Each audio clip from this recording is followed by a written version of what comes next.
So KCR అయితే చాలా ఫైర్గా ఉన్నట్టు తెలుస్తున్నది. నిన్న ప్రెస్ మీట్ తర్వాత బీఆర్ఎస్ సోషల్ మీడియాలో బీఆర్ఎస్ కార్యకర్తల్లో కొంత జోస్ కనబడుతున్నది. మా కేసీఆర్ మళ్ళీ వస్తున్నాడు, కాంగ్రెస్ ఆట ఇక్కడ నుంచి మొదలవుతుంది అనేది ఒక చర్చ జరుగుతున్నది. ఏం చెప్తారు? తోలు తీస్తా అంటున్నాడు కేసీఆర్. ఇప్పుడు ఆయన భాష మంచిది కాదు. ఎందుకంటే 10 ఏళ్ళు నువ్వు ముఖ్యమంత్రి చేసినావు. నువ్వు ఇప్పటి వరకు ఎప్పుడన్నా మేధోమథనం పెట్టుకున్నావా? ఎందుకు ప్రజలు నేను అన్ని బాగు చేసినా అంటున్నావు, నేను డెవలప్మెంట్ చేసినా అంటున్నావు. డెవలప్మెంట్ చేసినాక నువ్వు ఎందుకు ఓడిపోయినావు అని ఎప్పుడన్నా కూర్చొని మాట్లాడుకున్నావా?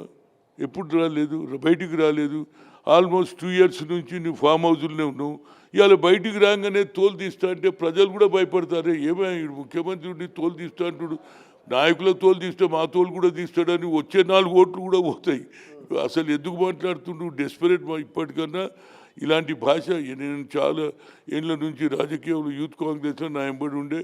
ఆ మిత్రుడు ఈ విధంగా మాట్లాడడం సాంప్రదాయం కాదు.